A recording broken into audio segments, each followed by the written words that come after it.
And here we are. Here we are. How are you, Tom? How are you, Tom? I'm How the are you, best. Tom? The most amazing thing just happened. Oof. Oh, how stressed. I was stressed. Why? We were not good. It was a 4-5-1 match that ended up 2-1. Best team on the night one. Best team across the month one. Sorry. Up until half time, I thought Southgate may have tactically got this. I thought he wanted 0-0 at half time and then continue the 0-0 until a change. And thankfully, for every Welshman, every Scotsman, every Irishman, that didn't happen. But I did call it though, Tom, this morning. When I put on a community page and I said the key battle to this game. Go on, you can check it. The key battle. That's what I'm doing. I'm not. It's not like I don't believe you. It's Williams against Kyle Walker. That was the key battle. Right, community post. Oh yeah. We're going to check it. Oh, I saw it earlier. I don't know why. Yeah. No, this is familiar. Yeah. Well, because it wasn't much of a battle, was it? Huh? Weren't much of a battle, was it? In the end. Sorry? He annihilated him. Nico Williams annihilated Kyle Walker.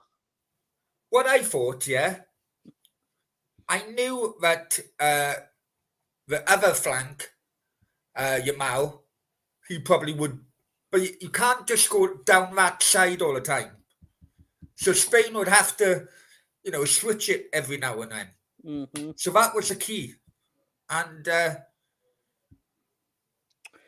you go. I'm personally disappointed, right? Because I know the perception of England amongst non-English fans is we're very arrogant and we get above our station. But the reality is that we should be doing better than we are, in even just by the usual standards of like you know how like Man City spend the most money and they win everything. Well, we supposedly put the most money into football. And like our football league has the most money, which theoretically should filter down to grassroots level, and whether it does or not is debatable. But the reality is, we should be competing, getting to finals, and then letting the other team dominate. In my opinion, is not good enough. And I say that as a fan who's not used to winning. I don't think it's arrogant to say that. It's just a cause and effect of what you would in any other sport or in any, you know what I mean? Any sport where like people invest money into it, that's what should happen. I'll be honest with you. Watching Wales or watching Cardiff, when you're up against a more much stronger opponent, you expect that. But let's be honest, there's not many stronger opponents out there nationally than England now.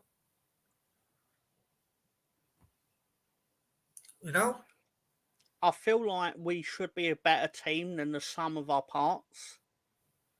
And as I said, I don't know if you heard it or not, but on the Brian's stream, basically,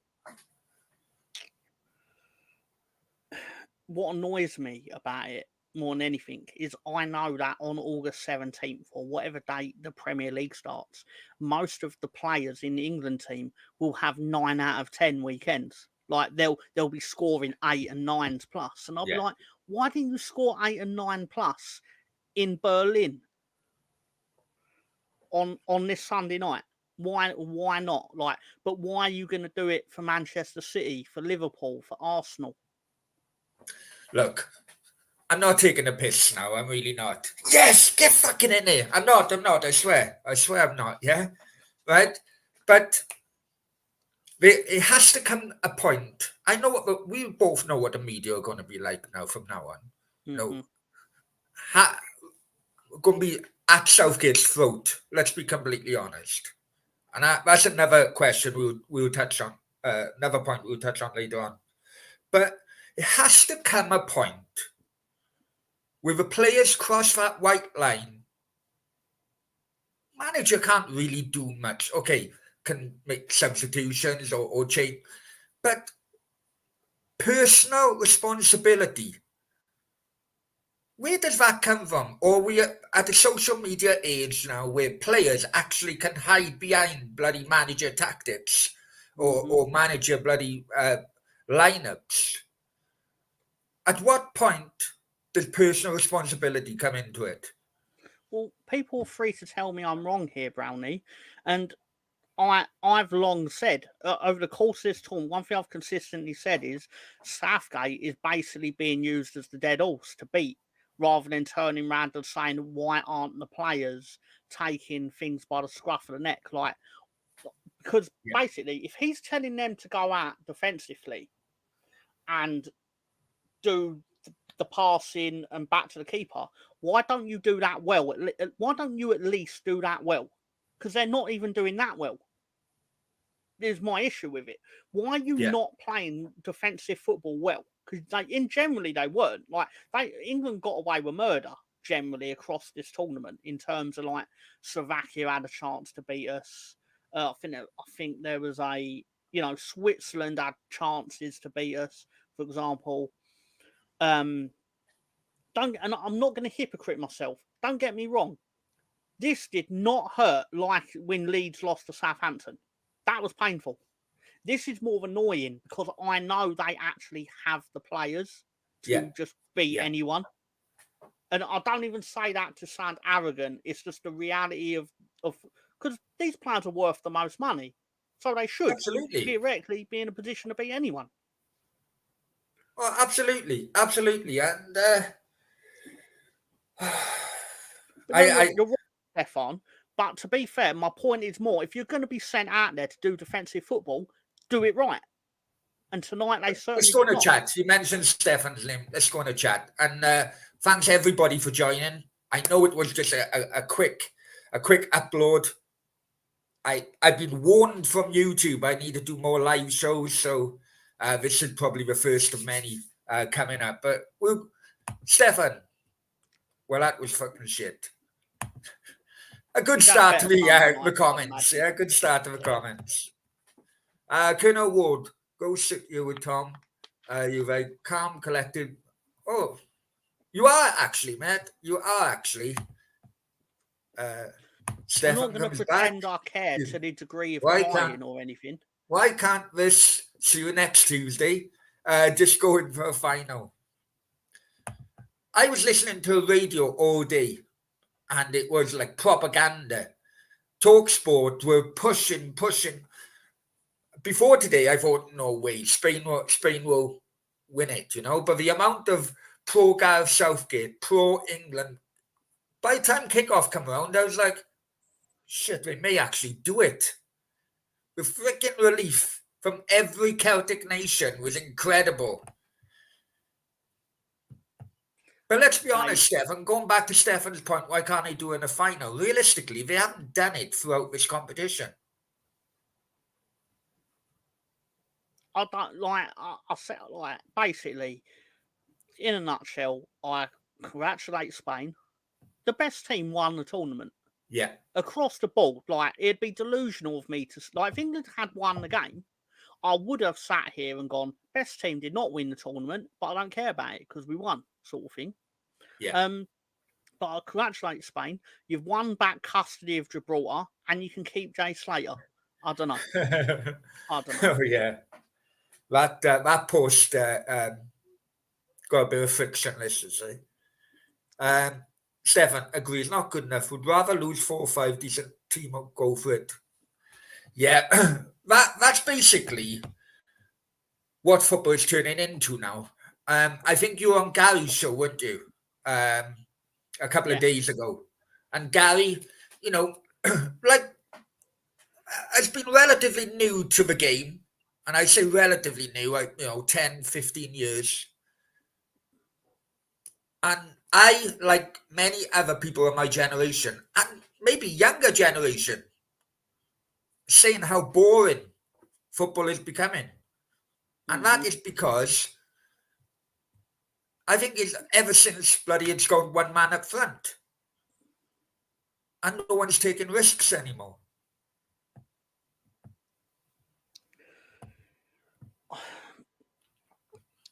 That's basically it, isn't it?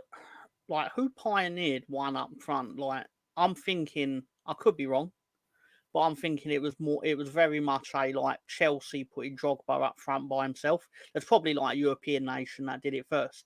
But to my knowledge, it was Jose Mourinho deploying the 5 midfielders and then putting Drogba up front.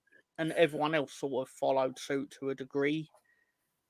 I'm not saying that's exactly it, but that's what I'm remembering as like, because then everyone tends to copy in my best, opinion, right? Yeah. Sorry, mate, to interrupt you. In my opinion, I think it wasn't Pep, although Pep is being credited with it these days. Yeah. If I'm thinking back, I think it was Luis Aragonés, who was the Spanish manager when they played Holland in the World Cup final. I think that was in South Africa, wasn't it? 2010. Yeah. Was it 2010? Yeah, And that would have been played. That, yeah. He played for the first time I've seen it without any striker. That sounds right. I'm sure Luis Aragonés, because he had an racial issue with Thierry Henry, I think. Yeah, he got caught on camera. Stefan, it's Southgate set the team up. Yeah, no, I get that, Stefan, yeah? Right? But what is wrong with the team, then? It must be mentality. It must be mentality, then. I think it's quite lazy to set up a team, right? And this is just off the top of my head, it might sound, he'll go, oh, you don't know what you're talking about, whatever, that's fine. But I get the feeling that he relied too much on, go out there, try not to concede a goal, and then just one of you do something. Like, one of you just go into business for yourself and make something happen. And I'll say on the other side, like, you can get away with that when you're Georgia and like you have one world-class player in your team and you literally tell him, I need you to make something happen and I need the other 10 to actually defend for their lives. But this is the England national team. I don't even mean to, like I say, like I would sound arrogant I say that, but you shouldn't really be operating like you're a League Two side in an FA Cup third round tie at Old Trafford. Yeah, behind the ball, behind every man behind the ball. I'll give you a modern day example. Jack Grealish. People now, after people were congratulating Southgate, the hypocrites that many in the media are, they congratulated Southgate for not bringing Grealish, Rashford, Yeah. and the others at the time. Grealish, when he was at Villa, he played high-risk football, and I enjoyed it. He was gliding over the pitch with the ball. Mm-hmm. Yes, he got caught out a few times, but then his teammates then helped him out and to recover the ball back. Right? In my opinion, at that time, he was worth 100 million. He really was, because of the way, the way he could change a game. He goes to Man City, and he's gone from a risk taker to a boring sideways pass, backways pass, sideways pass, and no risks anymore. It could well be to do with money. Football has taken over money. No one wants to lose games. No one wants to lose points. Blah, blah, blah. I get that. But the game has been damaged with too much tactical football, too much defensive football, and it's not enjoyable anymore, especially with the prices you pay in, whether it's a TV subscription, or pay-per-view, or you can go into the games. So what's the entertainment? The biggest TV show in the world is football, and it's on all the time. That you can't go anywhere on earth where there is not a football match going on in that moment. Yeah. There will be and in the modern era of social media, you are never not connected to a football match that is currently going. There'll be a football match going on that. Like, even if like it's Mozambique Division 2 or something like that. I'm not talking elite football, but there'll be like, it's the gambling, like for the gambling folk. Like, there's always something going on, something to take your hand out of your pocket or to take your time out of your life, sort of thing. And it ain't really got anything to do with anything. Just wanted to make that point. There's football everywhere all the time, but it leads to burnout, and it leads to you getting tired of it, and you sit there and feel like it's worse than it actually is. Because there's a video I watched this morning. There's a channel like called, I think it's HITC Sevens or something like that, but not to promote me or anything. But they were doing a deep dive in. The point was, I was half asleep while listening to it, but is this the worst football tournament ever? And their point was, it's not by a long shot, because it's the recency bias. And I'm not necessarily going to defend this tournament because I think it was shoddy. But they're saying that because you think this tournament is bad, you're not remembering how bad Italia 90 was. Italia 90 had less than like 2 goals per game on average. And Italia 90 was so bad that it actually forced FIFA to change the rules of football.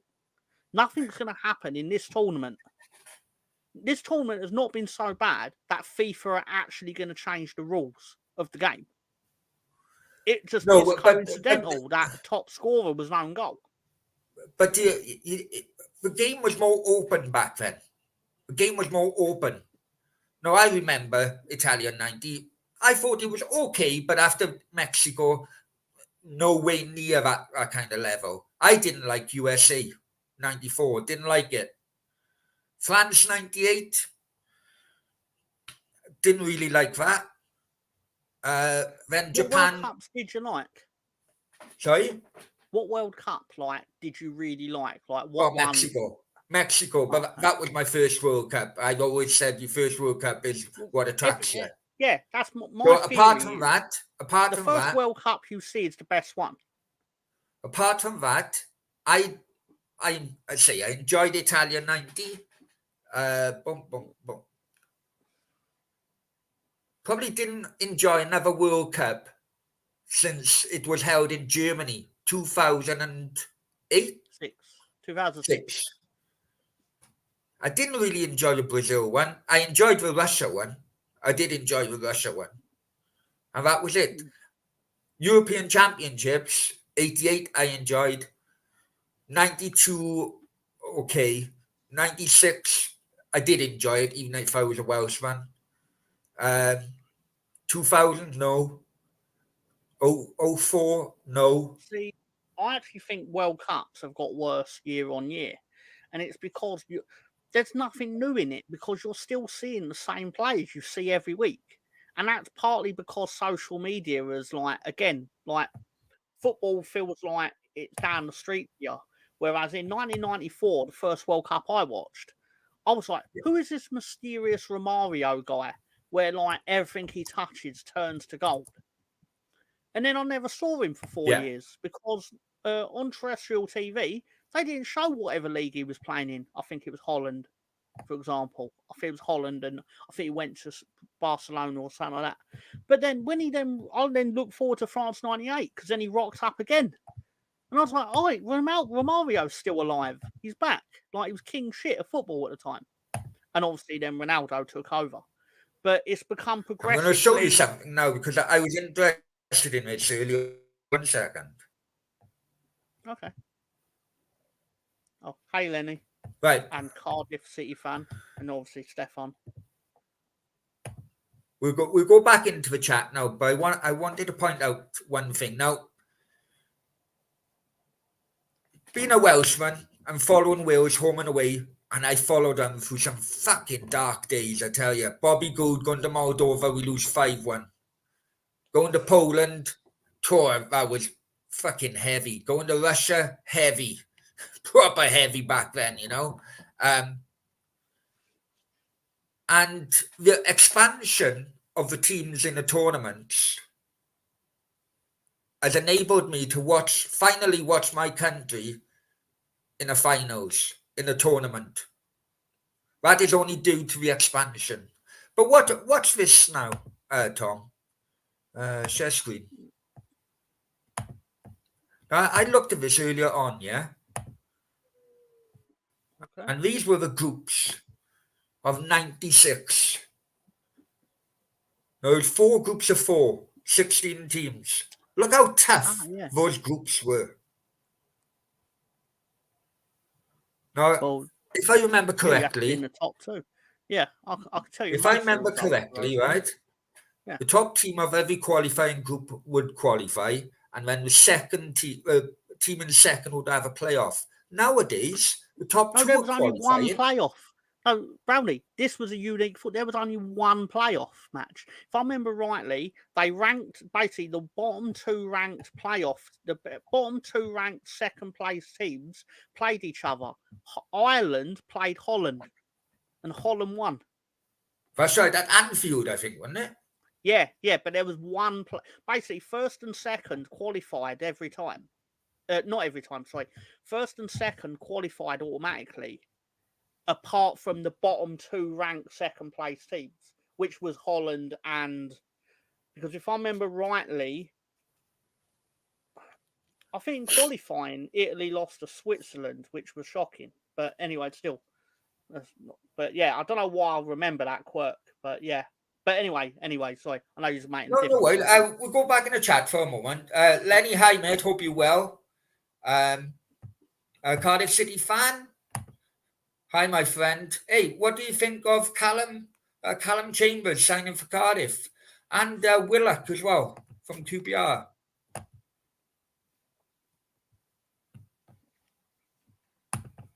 Going to Russia. We had Russia 04. 04, we had Russia in a playoff. I don't know if you guys remember. It was a home and away playoff. Mark Hughes was the manager. We went to Russia. We had 0-0, right? We all more or less stayed in the same hotels in a small area of Russia. The day before the game, it was like Alamo coming over a fucking mountain. Loads of them, mate. Loads of them. And the undercover police guy was just shouting at us, "Take cover, get back in." Oh, they absolutely tore it. It was naughty, proper naughty. I remember going to the stadium. They come on to our coaches, reading people's names.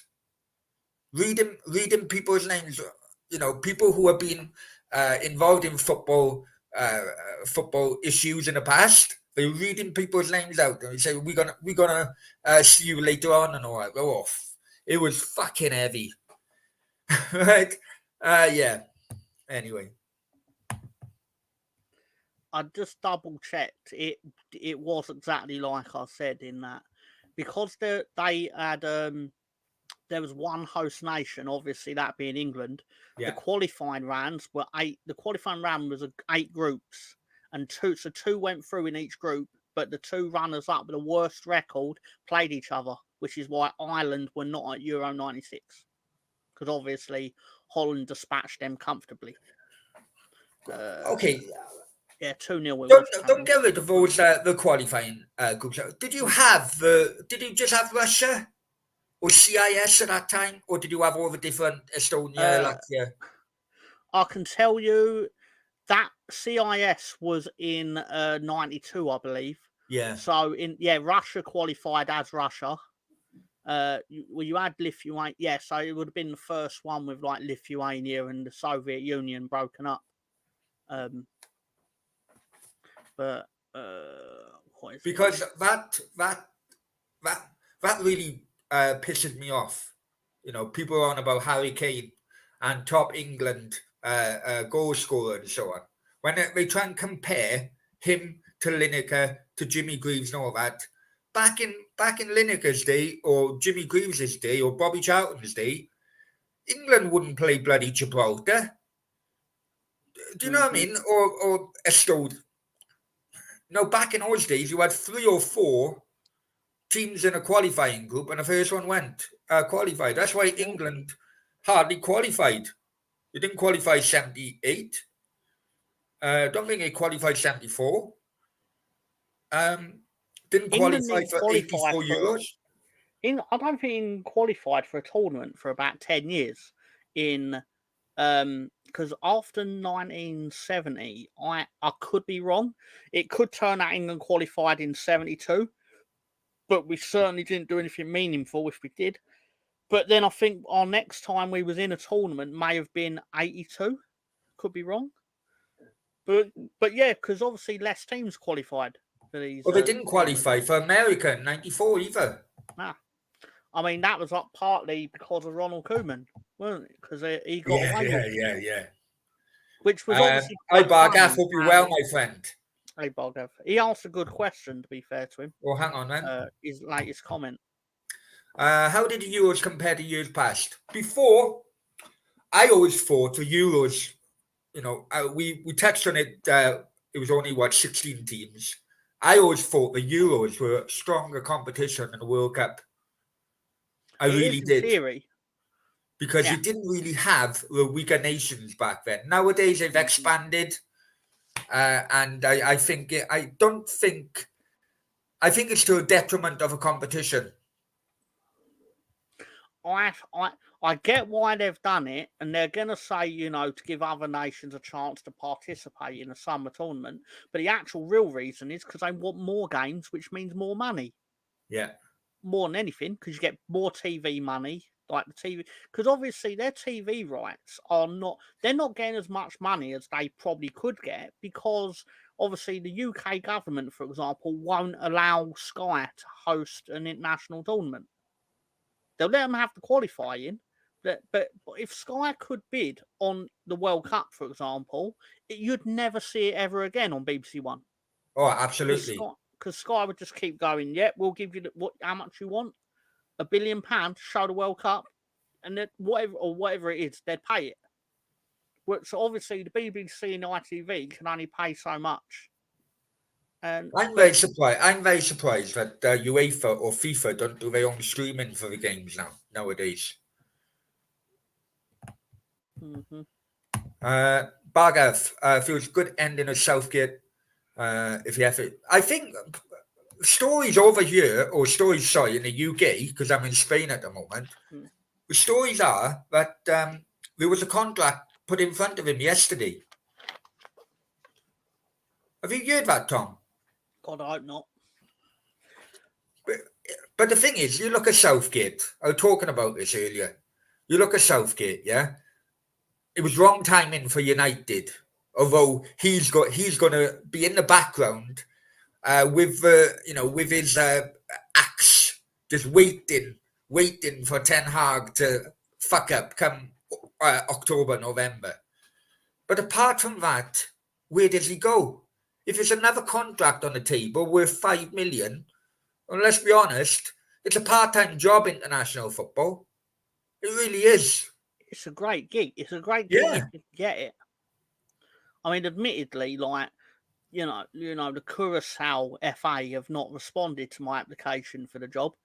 But, sorry, I revealed too much there about my job applications for international football. But I told them I was a good football manager player, but apparently their main response was, "How did you get in my house?" Sorry, that's too far. No, hey, listen, I'm not kidding you, yeah? I actually done that for a Welsh manager's job back in the 80s when I won the league, football manager 88 or whatever it was. But no, Bargav did have a good question about the third place teams. I personally think it rewards unadventurous play, because, as we see, Portugal won the tournament in 2016 based on not winning any match until the semi-final in 90 minutes.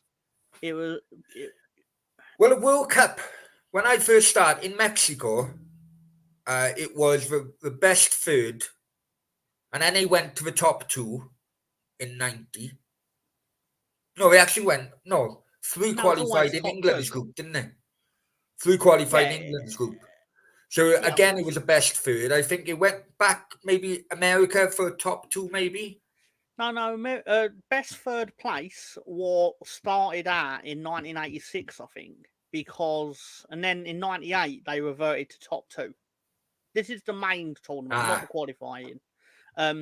Because I guess I was fine with it in the World Cup back then because, again, you got to see more teams that you never usually get to see or hear of. I was 2 years old, so I don't know why I'm talking like I wanted to see it. I wanted to read about it. I wasn't watching it at 2 years old. Anyway, sorry, I might have been. I don't know. But I just think I think rewarding lesser teams. Everyone loves a good underdog story.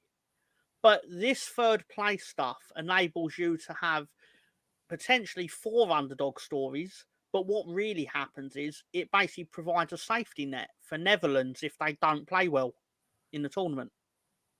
Because then Netherlands can, for example, finish third in a group and go through and then kick on, which shouldn't really be the case, in my opinion. Would you be an advocate? 82, I'm too young to really remember 82. But 82 was the last World Cup where the second round was groups of 3 in the second round. Yeah. And then because of the issue with, Germany and Algeria and Austria. Then they went straight knockout then and always had for myself. Would you be an advocate to bringing back group stages in the second round? Guys in the chat, what do you think? I think if you could do a second group stage, it works. But only if you expand the tournament, because you can't do a 3-team group again, because then it becomes corruption. Like it'll become 1982 again. Yeah. It needs to be an even number of teams. But again, that'd be a great idea. Like if you want more teams in the tournament, and like FIFA are never going to not want more games, because the only year FIFA actually makes really good income is when there's a World Cup on. The other 3 years, they don't make massive profits. That's why they're trying to do this Club World Cup thing. Yeah, exactly, because they're going to make loads of money off it. I'm not really opposed to that, because, again, next summer, as much as everyone says, every club doesn't want this tournament to happen, but they want to be in it because they want the money that they're going to get for being in it. Yeah. That's the rub from it. It's basically going to be a more prestigious tournament, which means you don't necessarily have to go on a pre-season tour on your own dime. Yeah, but apparently prize money is poor, and Real Madrid said no. We can get more money if we just do a tour. So we'll see what happens there. Lenny, is Harry Kane cursed? Seems to have brought his Spurs DNA to Germany. Harry Kane the short answer is yes, he is. The longer answer is if Harry Kane scores 43 goals in a season, it turns out he would have needed to score 44 goals to have won something. No matter what he does, he always needs that little bit more, and he never gets it. And that's why he'll never win anything. I say that, he'll win something next year. Because there's only so many years that he can play for Bayern Munich and get nothing every year. I mean, it's not going to happen. But in saying that, personally, I think it was real bad captaincy. Sorry, go on. Sorry? No, sorry, mate. Go on. No, I'm going to say tonight was a prime example of real bad captaincy by Harry Kane. And he done exactly the same in the Champions League final. Listen, when it comes to those type of games, if you are not fully fit, then you refuse. You tell the man, no, I'm not fully fit. I remember a Champions League final when the Brazilian lad scored a hat-trick in a semi-final. He claims to be fit, which he clearly wasn't. And they dropped the Brazilian lad for Kane in the final. Oh, Lucas Moura. Yeah, That's yeah, right, I yeah. remember that. Yeah. Of course, I was going to say. Sorry. Poor leadership. No, yeah, this is what I was going to say. No, thanks for reminding me. I don't think as a rule, there are examples where I'm probably going to be deemed wrong, but I don't think as a rule strikers should be captain, because I generally think the captain should always be in a position to see all the pitch, and you can't see all the pitch if you're up front looking forwards, whereas a defender can look forwards and not be distracted. So like you can generally get the lay of the land, right? But in my experience, and again, people are free to tell me I'm wrong, I think people tend to hand out the captaincy. Like, for example, Thierry Henry being named Arsenal captain, or Robin Van Persie, for example. Not necessarily to dig out Arsenal, but it's a good example. He is. It felt very much like if we give you the milk monitor, if we make you the milk monitor and make you feel more important. Not that giving you 100 grand a week shouldn't make you feel important, but if we're going to make you feel slightly more important than everyone else, you won't leave us this summer. And like for a couple of years, they accept it, but then eventually they just want to move on anyway, and then they give the band to the next striker. And I'm like, well, why can't you just give it to your centre back that's been at your club for 10 years or Yeah. whatever? And he actually leads the club. Like, give it to the actual person that leads the dressing room, not the token, we're going to make you feel more important than you actually are kind of Well, mentality.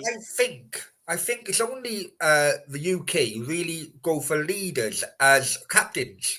I know in Spain, although technically the Spanish national team haven't done it this time, but it normally goes on longevity. For example, Real Madrid. How long you been in the team? Longest gets the captaincy. And just by chance, really, you had Casillas and Sergio Ramos, who were both leaders anyway throughout their glory years. But that's you should really have. Let's be honest, you should really have 11 captains on the team anyway. I just think there's something to be said for having because if Harry Kane's having to turn his back to scan the field for leadership purposes, then he's not actually focusing on his actual primary job of being in a position to score goals. Whereas your defender can do the same thing and not actually be detrimental to his primary job, because you can see everything. But Colonel Ward says, do we agree after seeing the final that Kane and Bellingham almost play in the same position the whole tournament that cost us? People know that I'm very keen on Real Madrid for a variety of reasons. But I'll tell you, and Bellingham could come up with this issue next season with Mbappe coming in. Okay? Real Madrid last season didn't really have an out and out striker who they didn't have a Harry Kane, so Bellingham could move into that position. Do you know what I'm saying? And that's probably where Colonel's point is coming in. They basically going into the same positions, getting in each other's way. It would have been interesting, and he wouldn't have done it, but it would have been interesting if England started without a striker tonight and see, kind of like copying the Real Madrid kind of way. Okay, Bellingham, this is your fucking opportunity now. Play like you do with your club. Do you know the reason that he did play him tonight, though, is the same reason he played the Champions League final. It's a lot easier to take the criticism of you losing the game compared to having to field questions of why didn't you play your top scorer in the match if it never went your way. Like, if you don't play Harry Kane and you win the match, then you're genius. Like, or hunky dory, you did the best thing for the club. Yeah. But generally speaking, you don't want to run that risk, or not me, but Southgate and Pochettino didn't want to run the risk of question after question of, do you think you'd have won the match if you'd have played Harry Kane? Well, the real answer is, well, you've seen Harry Kane play and you've seen his record, like loads of goals, but how many trophies does he have? Yeah. The same amount as I have. None. Me and you together have got the same amount of football trophies as Harry Kane. Oh no, tell a lie. We don't have an. I actually listened to an interview earlier on TalkSport, and I tell you what, that fucking faker of us proper pisses me off. She's so far up Gareth Southgate's ass. Unbelievable, unfucking believable. TalkSport are really pissing me off at the moment. But right, Lenny comes. What did England do in the first half? I'll be honest with you. I know Spain were in control in the first half, but I thought that was Southgate's plan. I mentioned it in the chat a couple of times, Tom, didn't I? Yeah. I thought, okay, he's going to get to 0-0 and then change Kane, but they couldn't hold out much after the half time. And that's Southgate's plan was out of the window then. No, but if you do that plan, you have to be successful in it. Because once the other team scores, it's like, all right, what's your plan B? And generally, teams that have a plan to be defensive have no plan B. It just falls apart spectacularly. Because teams very rarely will succeed in a situation where your plan has been to be ultra defensive or conservative, to be more accurate.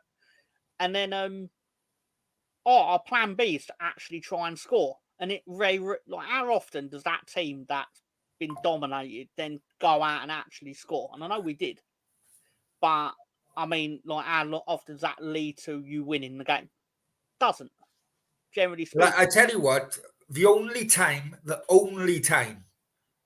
I've seen that actually work was my favourite game I ever watched, Wales, when they played Belgium in the Euros. We went down 1-0, but luckily enough, a corner, and Ashley Williams equalised on a corner quite quickly after the Belgian goal. You know, but I completely agree. If you're going out of defensive and you concede, normally your plan is fucked, basically. Yeah. Like for example, my team last year, we most games we dominated the game, but if we didn't score in the first 10 minutes of a game, it did not go well. Because basically teams set up at Ellen Road, for example, with one plan to stifle the attack. And if you lasted the first 10 minutes, you were then able to get more players behind the ball. And then maybe you might even nick something. But generally speaking, if we did score in the first 10 minutes, it was generally done. Because then they had no game plan. Like, the amount of teams that turned up at Ellen Road, conceded in the first 5 minutes of the game, and then basically they didn't have the players to actually come out and attack. Because why are you doing that defensive thing in the first place? Because if you have the players to do that attack, you generally are going to use them from the start as part of your game plan. But I digress. No. Hey, digress as much as you want, mate. Digress as much as you want. No problem. No problem. Right. Stefan mentioned, please leave a like. I keep on forgetting. Many thanks, Stefan. Much appreciated for reminding. Let's put the for one moment. Let's put the numbers up because it's incredible. YouTube subscribers over 10,700. Facebook likes, Facebook followers nearly 24,000. Crazy, man. Nearly 24,000 on Facebook. Twitter, over 200. Instagram is growing a lot as well. What happened with Facebook, right, is that I put a post which lasted about five hours, I think, before Facebook police took it down. But it generated a lot of followers from it. But there you go. But I bet the same photo on Instagram was fine. Oh, it's still up there. Up there. Crazy. And the one on Instagram, I think about 2 million, 2 million views. There you go. All the links for all the different platforms is underneath. And let's go back into the chat for a moment. Moss. Hi, Moss. Hope you're well. Have you watched Moss Sports? This guy is me in fucking 10 years, 20 years time, I'm telling you. Gets pissed all the time just watching a football. Brilliant. He puts the work in. I'll give him that. Oh, absolutely. Absolutely. It's just unfortunate the time difference between now here in Europe and Canada. I struggle. But please, guys, check out Moss Sports. Check him out. Great guy. And he deserves, as Tom said, he puts a lot of work in. He deserves more credit for it of the YouTube community. Watkins would have opened up Bellingham and Saka. We will never know, but I think to a degree it doesn't actually matter who you play because they're all going to do what they're instructed to do, which would have been side to side and backwards. Like it's like when they were saying about Ben White, I'm like, you can say what you want about Ben White. But in my head, I was thinking, let them rant about it. But in my head, I was like, he would have just done what Southgate told him to do as well, back side to side, back to the keeper. Doesn't matter. Erling Haaland would have done the same tactics because they all just do what they're told by Gareth. Yeah. And they probably should deviate from it a lot more than they should because they're individuals that are good enough to operate slightly outside of the rigid tactical.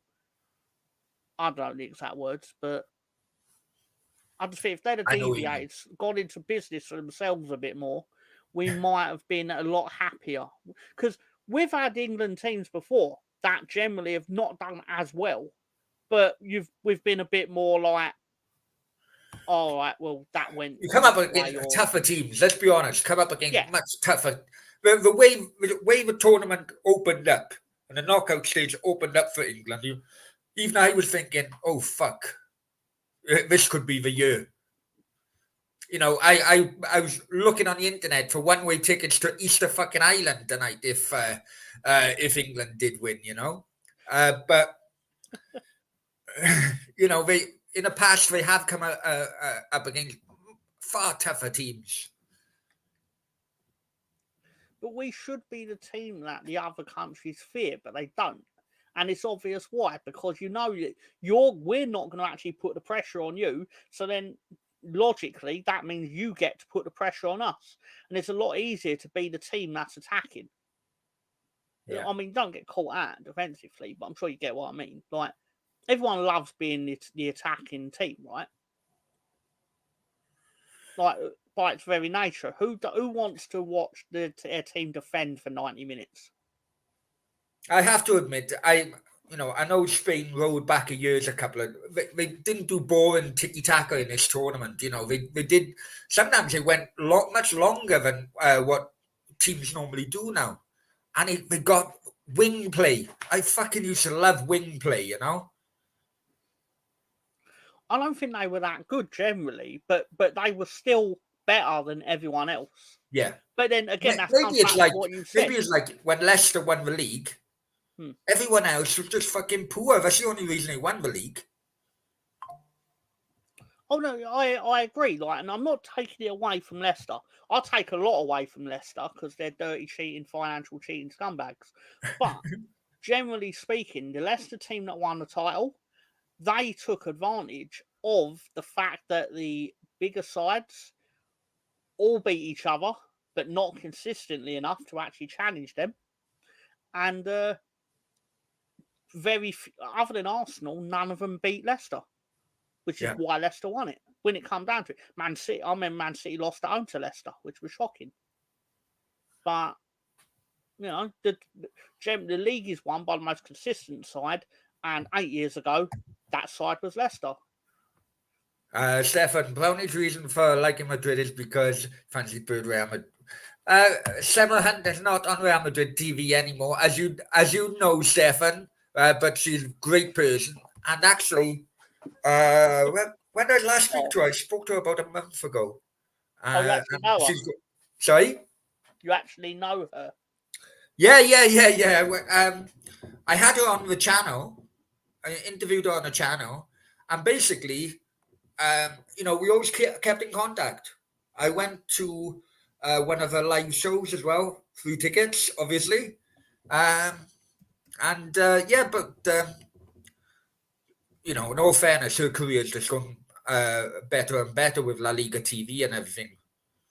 No fairness to her. More Sports says, Football God spoke, Holland were robbed. Yeah, this is right. I was listening, or I was watching Ryan, Mr. Arsenal podcast, where Tom and everyone else was on there. And you had England fans complaining about some of the decisions of it. And I was thinking, I wrote it in a chat. How have England fans got a nerve to complain after what happened in the bloody semi-final? Incredible. What did you say her name was? Semra Hunter. Semra Hunter, yeah. Semra. Yeah. No, I can see what you mean. A very solid citizen. Very solid citizen, to be fair to her. So. Stefan, come on, man. I did cross the line one time when I was pissed, but never mind. She forgive me. She forgive me with a comment. A comment I made. No, he wrote that when you were talking about Faker others. Oh, Faker? No, I wouldn't. No. I have fucking standards. I have standards. When you were talking about Faker others, I think. He's half cut. Well, you'll be full cut now in a few hours when you're watching the Copa America. Can I answer Moss's comment about... Answer whatever you want. Well, I tell you what, can I go to the toilet for a minute? Yeah, sure, no problem. Yeah? It was just before... If you could put up his comment from 11:29, just so people know what I'm answering. It's the one about, obviously, the Copa America. 11:29, mate? The one above that, mate.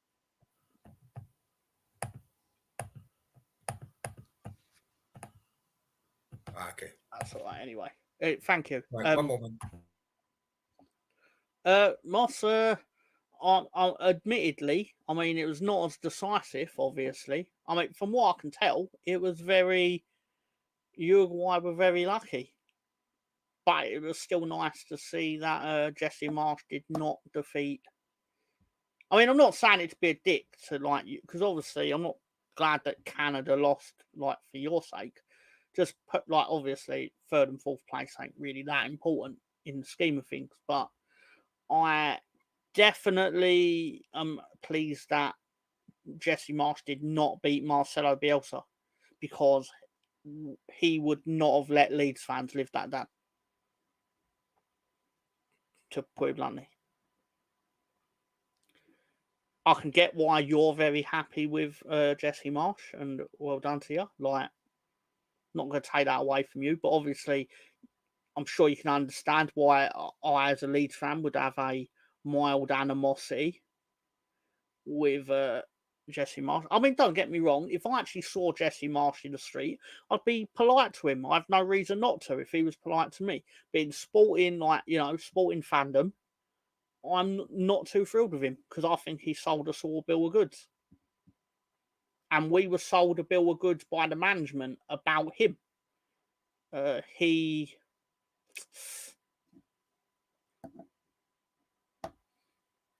obviously, we had Rafinha on the wing. And I don't think having a player like that suits Jesse Marsch, personally.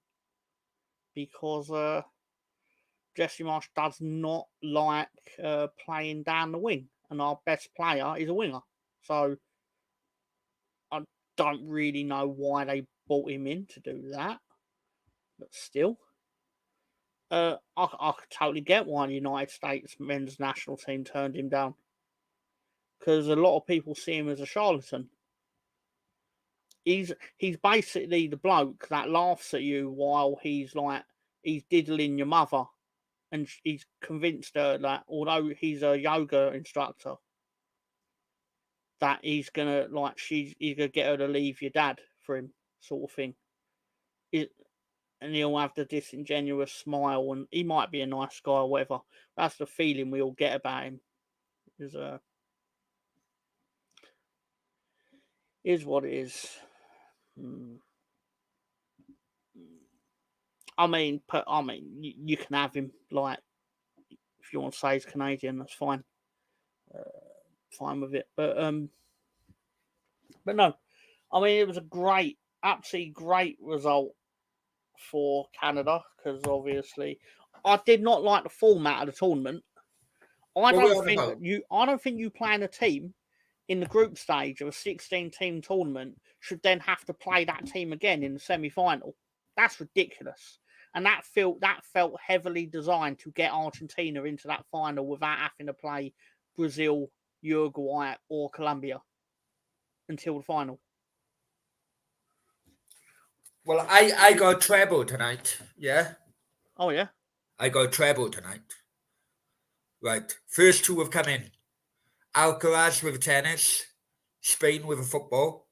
Yeah. And I've got Argentina. Right, that's my third selection on a treble. Let's see what they're offering me for a cash out at the moment. You got them to win in 90 minutes. Yeah. What do you think? Colombia have not lost in 27 games, though, if I... Guys in the chat, what do you think? Am I on or off for this bet? What do you think, Tom? Oh, I think you're probably going to win it. I just think... Hang on. Let me log in.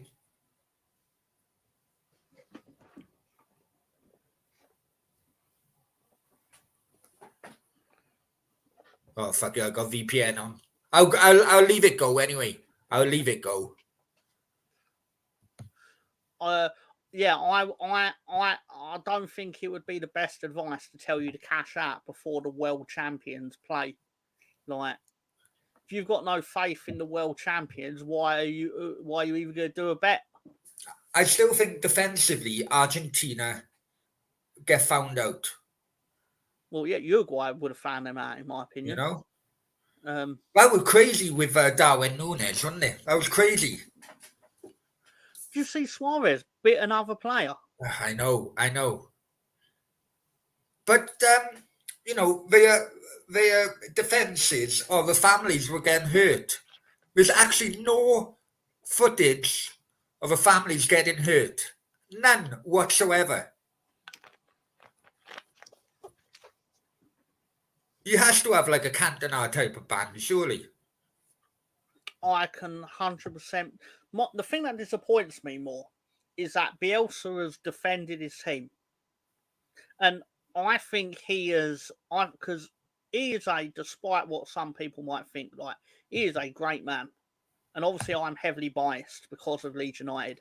But I just think his team have gone into business for themselves. Uruguay being bad losers, imagine my shock. They've always been bad losers. And I think he is just trying to, like, defend his lads. But I don't think he should defend his lads, because it seems like they're just wrong and lashed out because they lost. And they did lose. Like, there's no other way I can slice it. Colombia deserved to beat them. But yeah, I don't know. Just Stefan, obviously long-term viewer, says I've had some interesting. I have, and it is going to get to those kind of levels in the new season.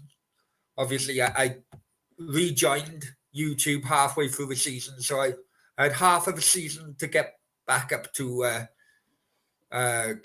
and running, and this season is going to be a good one.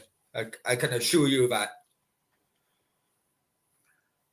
I don't get with the help of Tom. I just don't get his fascination with biting other footballers. Just once you can put it down to, like, heat of the moment or something. There's like 4 occasions now where, like, his first instinct in the situation is, I'm going to bite that fucker. I'm like, you need help, mate. So I'm talking about Luis Suarez. Spitting as well. I'll say this though. I don't feel like I can go anywhere on YouTube without Stefan. I feel I need to sell him a season ticket. I feel I'm leaving money on the table here. But no, it's good to see him. In all seriousness, Lenny, Argentina hard to cash out. Yeah, I know. I think I had it at 6-1. I think the treble is 6-1. I did also do a Judas bet as well, but I only done a $5 on it because I was listening to English radio all day, and it was getting into my head, and I was thinking, "Fuck, it could well happen." So all afternoon, I was thinking England could win 3-0. So I actually done a $5 on that at 30-1. 3-0. Yeah. Wow. I know. Thank fuck I lost that bet, I tell you. God, you'd have made better use if you'd have just sent me that £5 in the post. And Alcaraz destroyed Djokovic, didn't he? Did you watch that? I heard it. Was it? No, I heard he won. I was surprised to discover he'd already.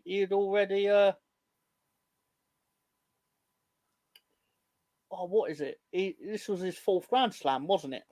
Yeah.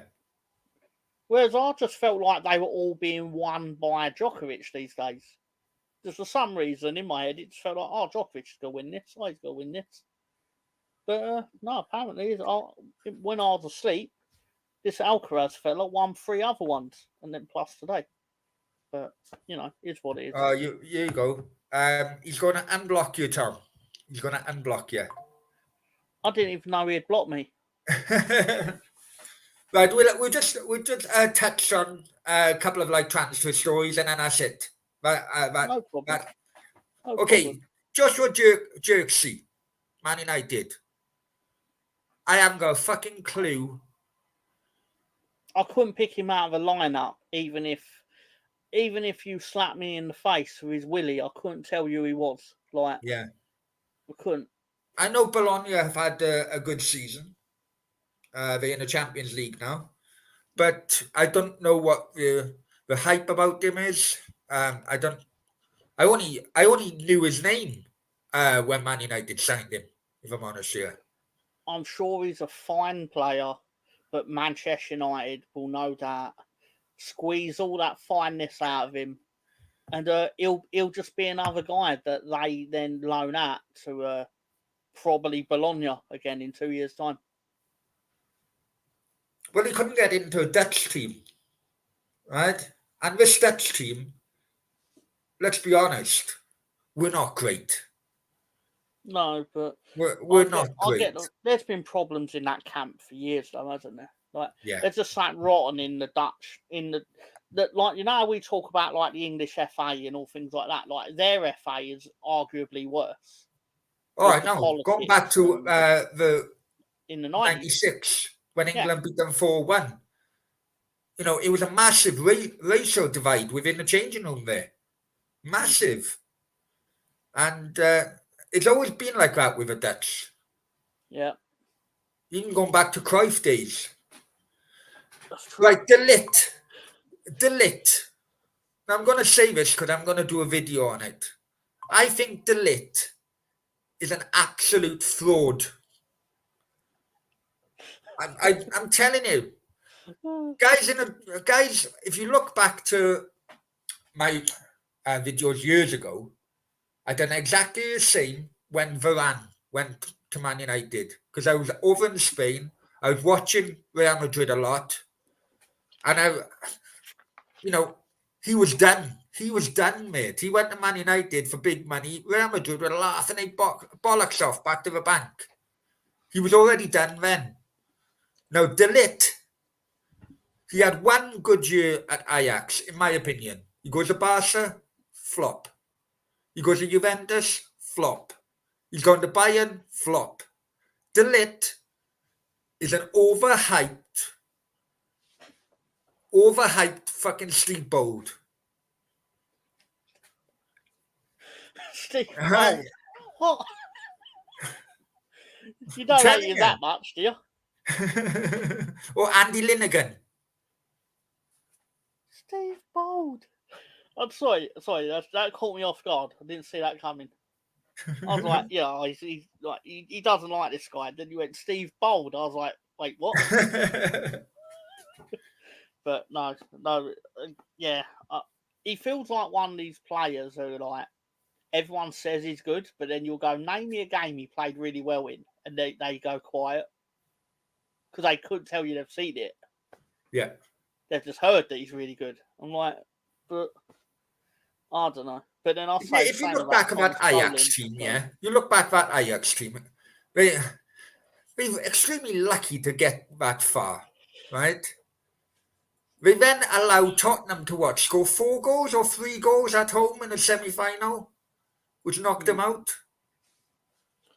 And but Harry Kane weren't playing. Yeah, but Ajax don't have the prestige that they used to. And I know, like, people go, they're a big club and all that. Like, yeah, they are a big club. But they're like, are they a bigger club than PSV now? Because it doesn't feel like they are. Well, historically, yeah. Absolutely, yeah, historically. But now, like, right now, like, they were in the relegation zone at some point last year, if I remember rightly. Like, they sat like the board or something like that. And, they're always going to be a big club there. But again, it shows you the power of the Premier League in the fact that Tottenham undone them in about 5 minutes at the end of the game. Mark my words, Tom, and you do mark my words in all fairness on previous shows, but mark my words. Guys in the chat, mark my words. De Ligt, if he goes to Man United, he will be a flop. We'll have Harry Maguire back in a United team because he's so fucking poor. You know what you should do? Well, say that, I think every week. So who's De Ligt playing for now? Man United? Well, rumour is he's going to United from Bayern. You've turned down a contract at Bayern. Right, so if that's the case, I think every week we should convene on your channel and just a quick segment. How's De Ligt doing this week? Just follow along his fortunes. Why not? The De Ligt watch along, yeah? Yeah, just, I mean, I'm not going to watch him, and I'm sure you're not going to watch him. So, well, actually, you do pay attention to things a lot more than I do. But I'm just absolutely fine with him flopping. So I want you to be right, because if he flops, then they've probably not done as well. So, And Branthwaite. That saga is going on. He signed, an 8-year contract at Everton. And Man United fans now are criticising Everton for demanding the money they fucking want. The cheeky bastards. That's funny you say, though, like, because in football, it's funny how things change. Because this time last year, Everton fans were criticising Leeds for wanting more money for Nonto. Yeah. And it's like, but he was a year into a 5-year contract. You literally don't dictate the situation. I mean, he tried to go on strike. He soon found out that was a mistake. But I wouldn't be really that sad if we sold him this summer, personally, because I want players that want to be at your club. But I'm not saying anything that no football fan has ever said before. Every football fan wants players that want to be at their club. Yeah. But then when one player goes on strike, it becomes really easy to go, well, sell him. But he's an asset. So I don't want to just sell him. Part of the problem with Leeds United, to go on a slight tangent, is that over the years, as soon as a player becomes agitated, it then becomes, we don't want players that don't want to be here, so we just take any offer to get. But then that's why they've agitated for the move, because then they get the move. Whereas we went for the unique tactic last year, and it was unique for Leeds. Again, I don't care if you want to go, unless they give us 40 million for you, you are playing in the Championship, mate. Exactly. And it's about 20. It's about time clubs put their foot down like that. It's about time. Look, Branthwaite was very close in making the final England squad. If he had another season like he did, he will be in the England squad for many years to come. Now, Everton know that he plays centre back, but he can also play left back. Now, this is what I couldn't understand Southgate sending him home, because England were crying out for a left back when Branthwaite played many games left back for Everton. He could easily have slotted in. Okay, maybe a bit too young, maybe. But Everton know he's on a long-term contract. Everton know, okay, you don't want him. We'll wait a year. We'll wait 2 years, where his value will just increase. Yeah. And a player's value is not going to decrease in an 8-year contract. Let's say he's probably now 7 years left, right? Because he's probably a year into it, I'm guessing. Yeah, I think so. I think it was signed maybe a year or 2 years max. Yeah. So it's only really when you get to 2 years left that their value becomes a bit like, well, you get shit or get off the pot with him. But I don't know. But again, like I know fully well that we can't get as much money this year for Wilfried Nono as we could last year, because that's the nature of depreciation and not being in the Premier League. Yeah. But I'm still glad we did not take what Everton were offering last year out of weakness. I think we set an important standard for the club. Yeah. Don't get me wrong. If Everton turn around this summer and go, all right, we'll give you 25. Well, the first thing I personally would go is, well, you just sold Branthwaite, so I know you've got money. So at least give us 30. And if they say whatever, then eventually it's like, all right, well, we really don't want someone that is doesn't want to be here, but we've kind of held him to this for like a year and a half now. Yeah. And then you sort of make decisions. But I just don't want to just sell anyone because they like. I don't want to set a standard where the second you say you don't want to be here, you get to leave. Like, why do you sign the contract? I know. But on the flip side of that, though, Tom, if clubs mistakenly give crazy contracts to players, the supporters of a clubs can't complain. If take Maguire, you got 1 year left on a big deal at United. Now, I was listening or watching a certain United fan channel earlier on, and him and his subscribers think it's like fucking playing FIFA. Oh, we'll get rid of him. Well, they'll create fucking 100 million, and then we'll buy them. You're on a fucking different planet, mate. These people must be fucking lemons if they think it's like that. Yeah. Take Maguire, I don't know, but call it 150 grand a week. Right? Just call it by. I don't know if it is, even if it's 100 grand, fuck it. Right? He knows you won't be getting that anywhere. He got 1 year left. He's coming to the end of his time up at the top. Now, Maguire, after 1 year, he could have fucking big money bags on a free transfer next season. He's not going to oh yeah, I'm not in a team. They think he's back in the fucking 80s. Oh no, I need football. I'm not in a team. I need to fucking go. Fuck off. The agent would be pulling his fucking hair out if that was the case. Do you know what I mean? I found it insane that he didn't want to go to West Ham because he would get less money than if he had left. And it was all, oh, I think I can fight my way back into this team. It's like, well, I haven't seen anything in the last year that suggests you can. Yeah. But the real reason is obviously because you might play football for West Ham, but you could sit on your arse and get paid even more money. And, to be fair, I will defend him. If they're stupid enough to give you that contract, exactly, you have every right to hold them to it. And that's what I'm not. Absolutely. I don't really like. I want to dig. My instinct is to dig him out for basically not wanting to play football. But then my instinct as a human being is basically like, no, you have every right to sit there when they've agreed to pay you that. Yeah. If they don't want to send you out on the football field, sit there and collect the money. But if you were a salesman in a shop, right? Yeah.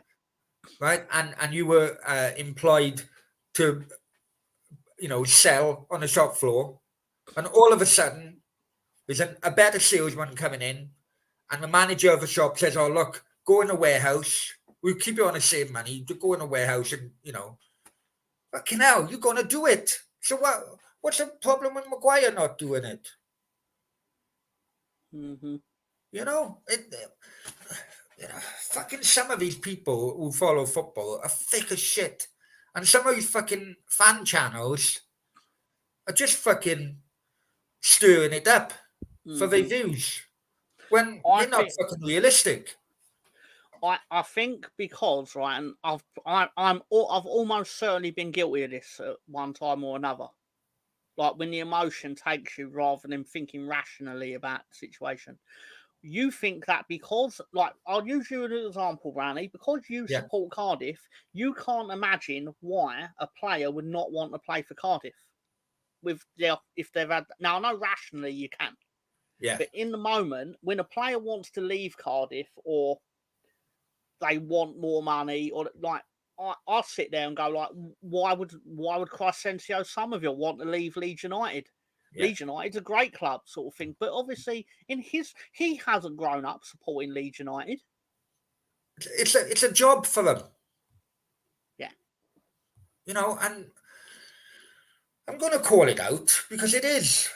You know, unfortunately, it's fucking Nigerian football social media, right? No, some of these people fucking. It is, man. Some of these people think FIFA is real world, and they can sell players within minutes, buy players within fucking offering that. Well, last year, 2 years ago now, I think it is, we accepted a bid for Rafinha from Arsenal. And basically, within our Arsenal circles, they were thrilled. They were talking like they have signed Rafinha. And I was like, but you're not going to sign Rafinha.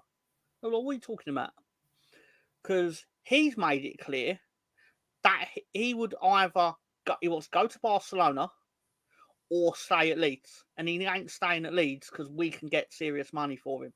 Yeah. And they're like, why would he not? Why would he choose Barcelona over Arsenal, staying in the Premier League?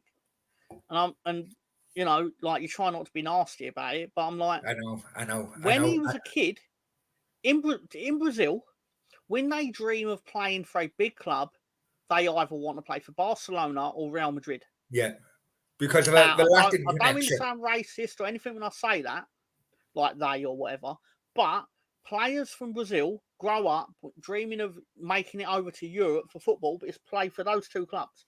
They did not grow up wanting to play for Arsenal. I know. He didn't grow up wanting to play. He probably didn't even know Leeds United were until we put the bid in. Like, you know, I'm not being delusional over that. No. And we were a stepping stone. He has acknowledged this. He's obviously he met up with Bielsa during the penalty shootout. And he thanked Marcelo Bielsa and by extension Leeds United for providing him with the stepping stone to get to Barcelona. Exactly. Which is what he always wanted. And he's not, and I don't blame him for that. I congratulate him for succeeding at that.